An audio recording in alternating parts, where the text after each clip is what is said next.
quand on parle de la spiritualité, on constate qu'au niveau de la RDC, c'est lié au Congo, les Congos, cette tribu Congo.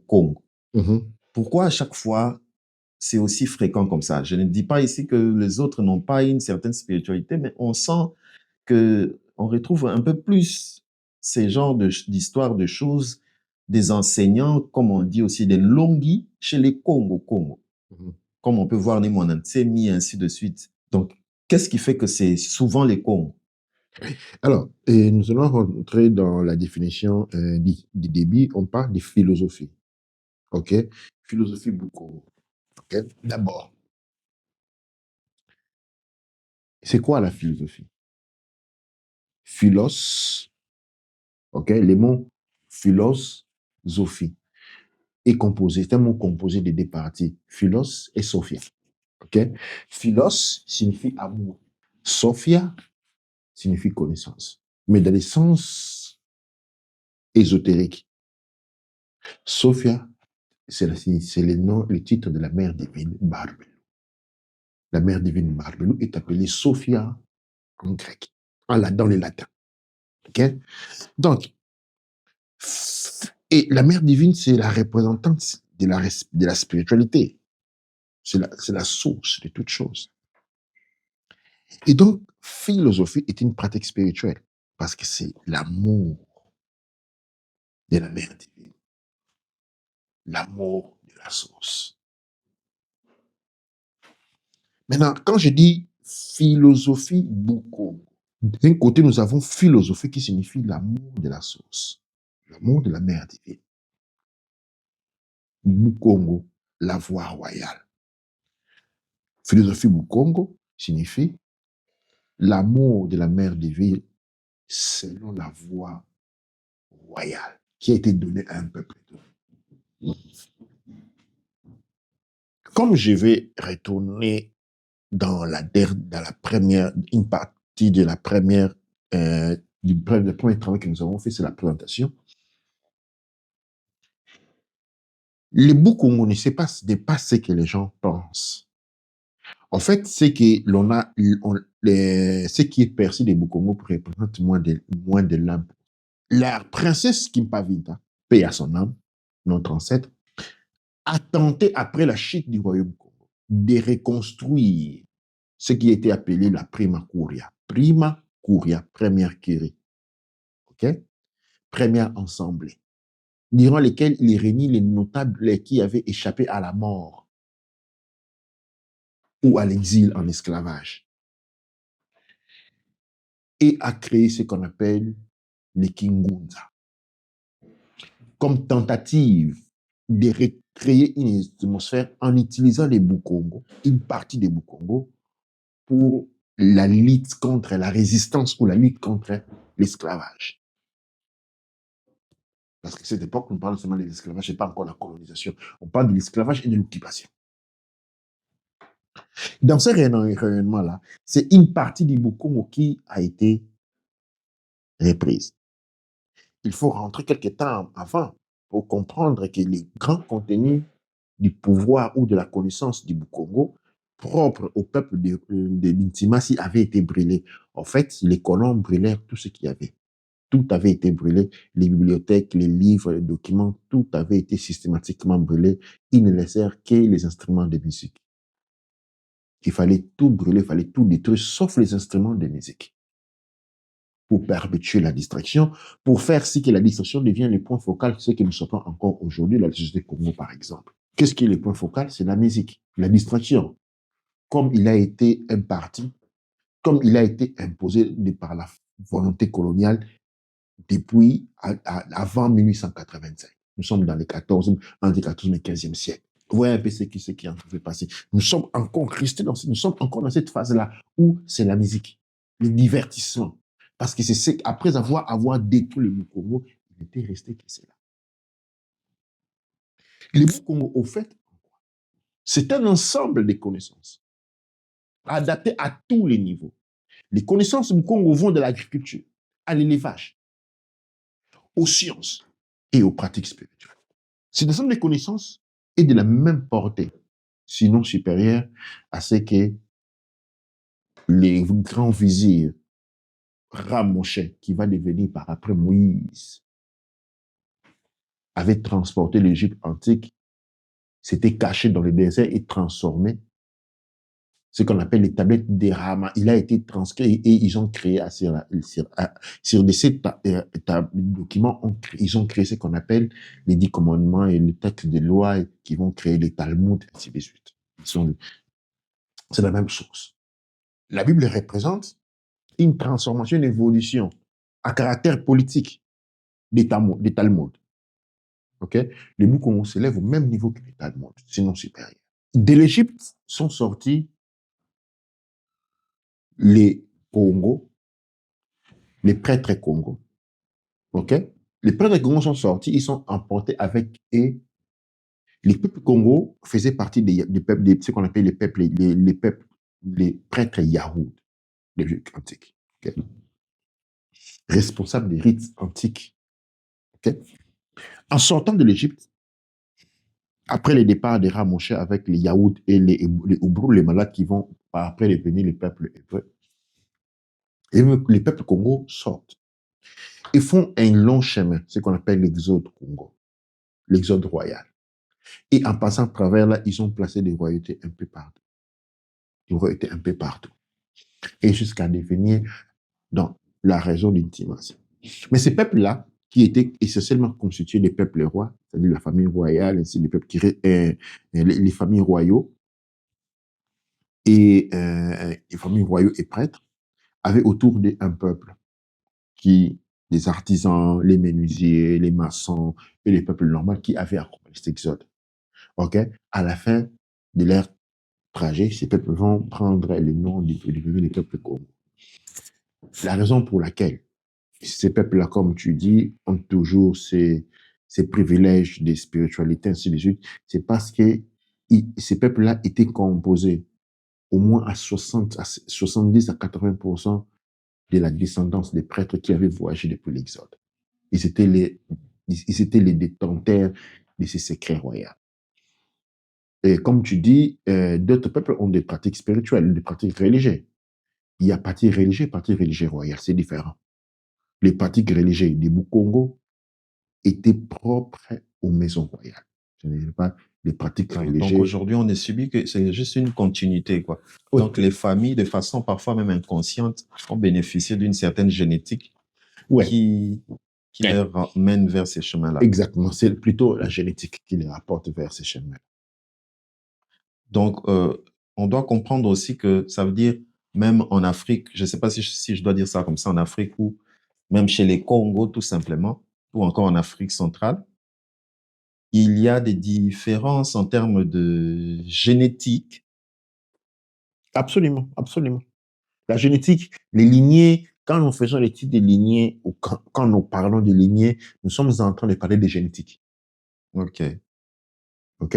Des lignes génétiques, nous divisons les êtres en disons en 3 classes ou 4 classes. Nous avons les êtres humains de base, qu'on appelle les êtres humains animaux, dont mon intime a toujours parlé animal-humain. Il y a les humains, OK? Il y a les moitiés humains, les moitiés divinités, et il y a les divinités dans les corps humains. Les divinités dans les corps humains. Exactement. Il y a ces 4 niveaux d'êtres en chair et en os. Et à chaque niveau de ces 4 dimensions d'être ou ces 4 catégories d'être correspond à une spiritualité. En fait, la spiritualité, ce n'est que à chaque catégorie d'être correspond une spiritualité. OK. Ça, c'est très intéressant. Et c'est comme on dit, à chaque âge, il y a une classe. On ne va pas prendre celui qui a 10 ans pour le mettre dans la classe de celui qui a 22 ans. À chaque peuple, à chaque catégorie correspond une spiritualité. La spiritualité, la différence est que la spiritualité des Boukongo, OK, est une spiritualité royale. Ça, c'est clair.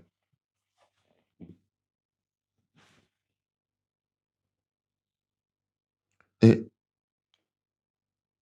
c'est quoi la place de la femme dans cette philosophie Boukongo ou tout simplement dans le Boukongo? Quelle est quelle était la place de la femme? Je posais la question, quelle était la place de l'homme? Si je pose cette question, c'est pour dire que dans notre société aujourd'hui, on voit que partout quand on va dans des églises ou dans tout ce qui est, euh, si je dois appeler ça comme ça, tout ce qui est religieux, tout ça, la femme n'a pas de la place, si je peux dire ça comme ça. La femme est prise pour, je ne sais même pas si je dois dire la seconde place, mais la femme est ignorée, pour faire plus simple. Est-ce que c'est la même philosophie dans le Bukongo? Et la femme n'est pas ignorée, mais les gens, tout simplement, et les hommes et les femmes sont aveugles. Il existe une étape qu'on appelle l'ignorance.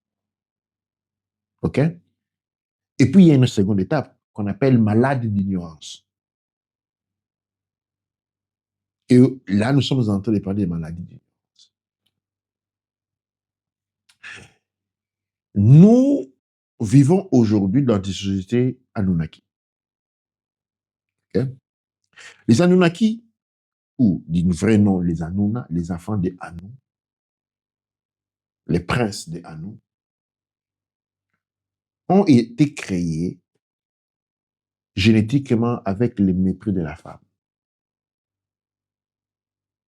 OK? Ils ont le mépris de la femme. En fait, dans les gènes Anunnaki, les rapports avec les femmes sont généralement des rapports abusifs sur tous les plans, moral, intellectuel et sexuel, ainsi de suite, les rapports abusifs. Nous sommes de la généalogie Anunnaki, nous sommes dans les sociétés Anunnaki, les gens pratiquent la spiritualité Anunnaki, c'est comme ça, ils se retrouvent dans cet état de choses. Dans la conception Anunnaki du pouvoir, de l'existence, la femme est tout simplement un ennemi. Pourquoi? Parce qu'ils représentent la spiritualité dont ils ont été incapables d'avoir, représentée par les clans Amasato, du Père divin Aosar. Le Père divin Aosar, et c'est dont nous appelons A-Congo. A-Congo. A-Congo, c'est-à-dire l'initiateur de la voie royale. Parce que le Père divin Aosar, appelé aussi Osiris, pour nous, A-Congo, l'initiateur de la royauté, c'est lui qui a donné, c'est lui qui a accordé aux êtres humains des savoirs, des connaissances et a institué des royautés. Donc, il est reconnu comme A-Congo, qui est un titre. Son nom, son vrai nom de la langue de Dieu est Sahara. C'est le créateur, les généticiens. Dans cette phase à Massatoum, la femme est le point central. Et je vais, sans pour autant rentrer dans cette étude, je vais essayer de rester à cette latérale. Quand vous allez dans les cathédrales, quand vous allez dans les mosquées, regardez très bien autour de vous. Les portes des cathédrales, des musées, à quoi ressemblent-elles? À l'organe de reproduction féminine. OK? Quel est le désir de l'homme à venir en âge adulte? C'est de connaître la femme. OK? Donc, c'est l'homme qui va se ressourcer vers la femme. Dans les synagogues, dans les temples, dans les mosquées. OK? Après s'être ressourcé de cette substance divine, de qui regorge les temples, les synagogues, et ainsi de suite, représentant l'organe de vie et de reproduction féminin. Vous allez après aller encore côtoyer l'organe de reproduction féminin. C'est l'homme qui a besoin de la divinité, pas la femme, elle est la divinité. Donc, que les femmes ne sont pas des églises, c'est normal. Elle est l'église.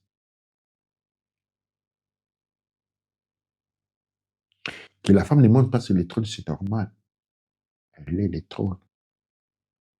Mais seulement elle-même a oublié cela. Donc, c'est juste l'ignorance. Que fait la mère divine?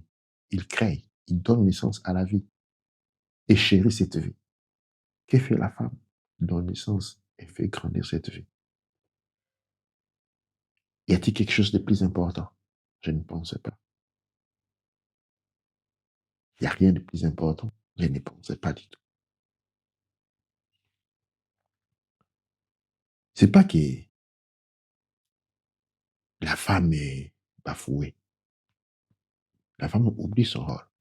Elle est cette divinité assise sur une chaise d'or, perchée sur les gradins. Commence à se poser la question comment est-ce que les servants qui sont en bas en train de nettoyer ne la côtoient pas, ne la demandent pas aussi elle de venir nettoyer. Elle développe, elle devient jalouse des servantes qui, selon elle, la traitent très mal. Il la considère même pas. Il la laisse s'asseoir sur cette chaise haute, sur les gradins, pendant qu'ils sont en train de nettoyer, de causer, de chanter ensemble. Elle veut abandonner la couronne parce elle la reconsidère sans valeur. Elle veut se débarrasser de ses épaulettes, de ses garments, de ses habits lichés. Descendre les gradins et commencer à nettoyer pour se sentir important. Pour se sentir important. Sophia, la mère divine. Nous sommes en train de parler de Sophia, le créateur et la mère divine. Ben, comment? Regarde devant toi. Le regard devant toi. C'est la femme qui crée, qui donne naissance à la vie par l'homme. L'homme fabrique des objets inanimés qui ont besoin de l'électricité pour fonctionner. Ce qui crée la femme n'a pas besoin d'électricité pour fonctionner parce qu'il contient la vie. La seule capable de donner la vie. Quelle est la place dans le Congo de la femme? C'est la place qu'elle a toujours et toujours occupée. Mais qu'est-ce que le Congo demande à la femme? De sortir de sa maladie d'ignorance, maladie et sommeil d'ignorance. D'arrêter de se considérer comme quelque chose de petit. De reprendre sa place et sa dimension. Elle sait que son rôle. Qui ne se revalorise pas de soi, mais peut-être pas d'organiser. Parce que l'existence, le monde est un reflet de ce que nous voyons de nous-mêmes. Si l'on se voit petit, le monde se traitera comme petit. Si l'on se sent abusé, eh bien le monde t'abusera. Parce qu'il fait ta volonté. En rouge, c'est Le Bukongo parle de la royauté.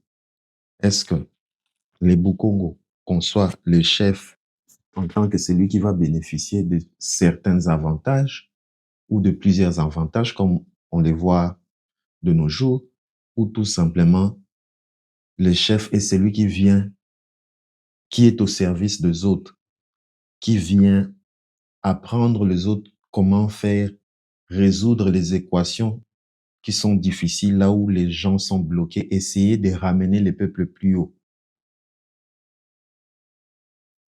Le chef est un guide dans l'évolution. Et une très belle question. La conception de Anou est un guide colonisateur.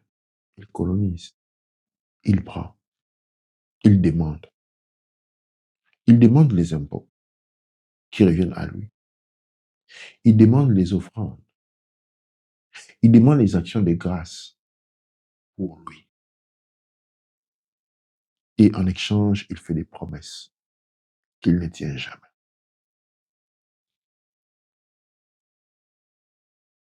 Dans le monde de Anou, nous n'avons pas seulement les chefs politiques, nous avons aussi les prêtres et les religieux, c'est-à-dire les pasteurs, que je qualifie de renards.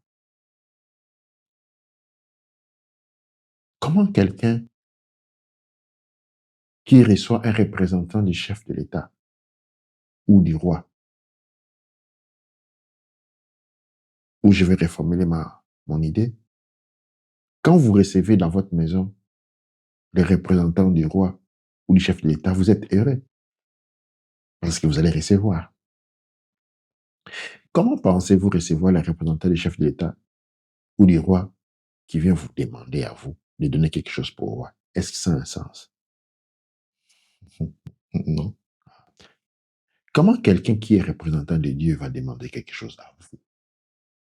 Lui qui a accès au Dieu, au Créateur, propriétaire de tous les ors, de toutes les ressources, de tout, qui parle à lui, qui les côtoie. Si Dieu lui donne le pouvoir de guérir le malade, de sauver les personnes, de faire des miracles, mais le laisse complètement fauché. Ça a un sens. C'est lui qui travaille pour le Créateur, pour la source. Il doit apporter les dons de la source, vu que la source, le Dieu, la mère divine, est propriétaire de tout. C'est pas comme ça. Oui, c'est logique. Quand vous recevez les représentants des rois chez vous, vous êtes content.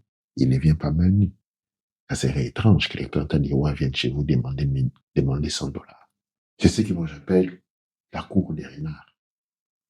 Les renards chantent jusqu'à ce que les corbeaux émus limitent et laissent tomber les morceaux de viande qui tenaient dans sa bec. Le chef, c'est un leader. Comme vous avez dans la société congolaise, les pasteurs, les prêtres, les politiciens. L'un est représentant des institutions hautes, l'autre est représentant de la source divine. Tous les doivent apporter des dons vers le pouvoir que l'on reconnaît au chef, l'autorité qu'on reconnaît au chef et l'amour qu'on donne et témoigne au chef dépend de sa capacité de résoudre les problèmes de ses citoyens. Et quiconque vous a mis à cette place-là doit aussi vous doter de l'intelligence, du savoir, de la détermination, mais aussi des moyens financiers. En tout cas, si je pose cette question, c'est parce que je me rappelle dernièrement, on s'est retrouvé au niveau des Kansangoulou, voire des terres pour l'agriculture. Mais bizarrement, en passant, on voit les chefs coutumiers qui étaient à l'église du coin avec quelques membres aussi de sa communauté. Cela nous a tellement interpellés. On voit déjà le chef coutumier qui va lui aussi prier les seigneurs, comme ils te disent, afin de trouver de l'aide. Le chef coutumier ne va pas prier les seigneurs. Le chef coutumier a compris que le pasteur s'est fait de l'argent sur sa propre communauté. Voilà, voilà même, c'est là où je voulais en finir. Ce qui était grave, ils avaient des seuils où on demandait à chaque personne, il fallait mettre au moins au minimum 10 000 francs chacun pour bénéficier d'une certaine bénédiction, ainsi de suite. Exactement. Et les chefs coutumiers, les chefs étaient déjà là. C'est là où je me suis dit, est-ce que les chefs n'est pas complice aussi? Les Le chefs, chef n'a pas sa part dans cette église. bon, les raisonnements logiques est le suivant. Les chefs voient sa communauté exploitée et fait sa part. Il vient à l'église pas pour prier. Il vient à l'église pour être témoin des récoltes réalisées pour qu'au partage, qu'il ne soit pas dupé. C'est la seule raison qui est là. Les pasteurs, ce n'est qu'un renard. Il y a un livre que je suis en train d'écrire sur les pasteurs qu'on appelle de la cour des renards. Le renard est un bon parleur, est un bon chanteur. Il chante, il parle, il vous séduit. Mais l'objectif est un seul. C'est pas pour... Les renards ne chantent pas aux corbeaux pour les réjouir. Il veut avoir ce que le renard a entre ses pattes ou dans sa bec. Les pasteurs, c'est une activité économique subtile dont l'objectif est celui de se faire de l'argent. Sinon, essayons de dire, imaginez qu'aujourd'hui une loi a été votée pour laquelle aucun pasteur ne devait plus récolter de l'argent et qu'il y avait un fonds du gouvernement pour lequel chaque pasteur sera payé $500 par fin du mois. Combien de pasteurs seraient-ils à Kinshasa? Zéro. Tous des missionnaires. Ce qui est contraire au Boukongo. Le Boukongo, c'est la voie royale. C'est comme dans les couches Kamit Congo. Combien de fondements nous faisons des récoltes des fonds vers les personnes? Jamais.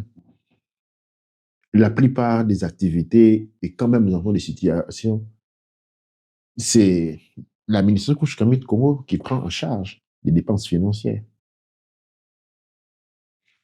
Quand nous avons Alafia Aid, c'est encore aujourd'hui, quand nous avons Alafia Aid, c'est la médecine Kouchkamit Congo qui prend en charge des fonds pour Alafia Aid des personnes, qui paye pour les voyages, qui paye les billets d'avion, les visas, qui intervient en cas de funérailles, en cas de mariage. Nous ne demandons pas. Parce que nous représentons une voix supérieure. Nous sommes plus en contact avec la source. Et c'est à nous, les gens, doivent venir. Et ce n'est pas le contraire. Ce n'est pas le contraire. À ne pas confondre avec la science des seigneurs. Comme je l'expliquais, la religion chrétienne porte avec soi une expérience culturelle très importante. L'Europe féodale. L'Europe féodale ou l'Europe des seigneurs. Les propriétaires terriens étaient appelés des seigneurs. Quand on habitait sur les propriétés terraines d'un seigneur, on appartenait au seigneur. Sa vie, dès sa naissance, on travaillait pour ce seigneur. Il n'y avait pas d'alternative. Enfants, adultes et enfants, tous travaillaient pour les seigneurs. Tous. Parce qu'ils appartenaient au seigneur. Et quand on travaillait à l'époque, nous sommes dans une économie de nature agricole. L'industrialisation n'existait pas encore. On est dans la culture et dans l'élevage. Sinon, d'autres métiers comme les menuiseries et autres, la plomberie n'existait pas encore. Alors, qu'est-ce qui existe? Tout ce que l'on fait, tout ce qui est produit appartient au Seigneur. Et on le lui donne. À la fin de l'année, de la récolte, le Seigneur vient se prendre tout. Maintenant, il fallait prier le Seigneur. Il fallait les prier pour qu'il ne vous laisse pas mourir. Parce que le Seigneur donne et prend. Il peut prendre ta vie. C'est la volonté du Seigneur. Quand ton enfant meurt de faim, il n'y a pas à se fâcher. C'est la volonté du Seigneur. Quand ton enfant survit de faim, il fait remercier le Seigneur. Mais c'est le Seigneur, c'est le maître des terres qui avait droit de vie et de mort sur le sujet. Alors, il fallait prier le Seigneur. Il fallait lui faire voir comment on était misérable.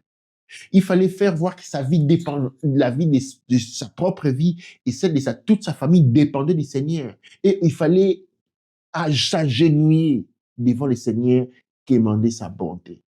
Et quand le Seigneur avait été satisfait des louanges, parce qu'il fallait gonfler l'ego du Seigneur en question, en lui disant qu'il était beau, qu'il était merveilleux, qu'il était de lignée pure, sa bonté était infinie. Il fallait lui dire toutes ces choses-là. Et quand il avait son ego boosté, alors il disait, donnez-les 10 kilos de riz, 10 de ça, et ils l'ont servi. Ce sont ces seigneurs-là compris.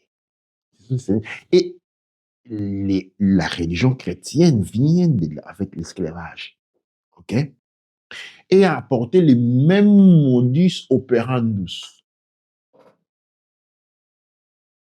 Pour survivre, il fallait implorer la bonté des seigneurs, qui étaient les colons. Les seigneurs sont des colons.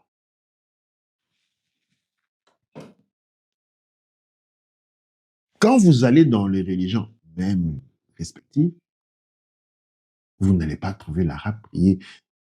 Je veux un mariage. Non, pour l'arabe. Pour les gens, pour les bouddhistes. Je vous salue, Marie, pleine de grâce, du montre Père que je suis pour le chrétien.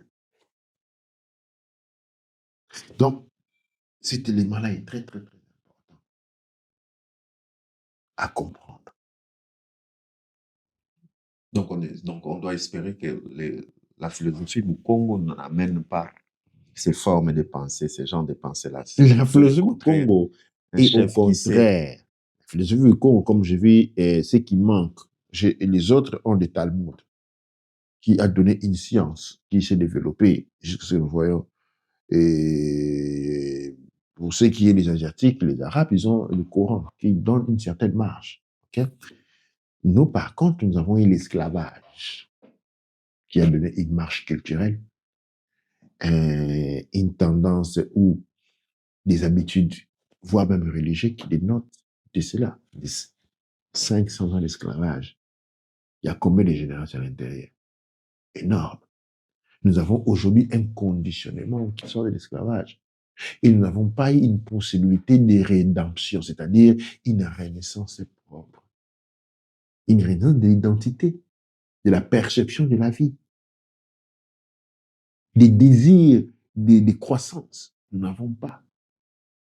Nous sommes encore aujourd'hui l'ombre des Européens. Parce que nous avons subi l'esclavage qui encore aujourd'hui est dans la tête. Et le Congo, justement, est l'opposé. Uncle Justin, toi, Wencher.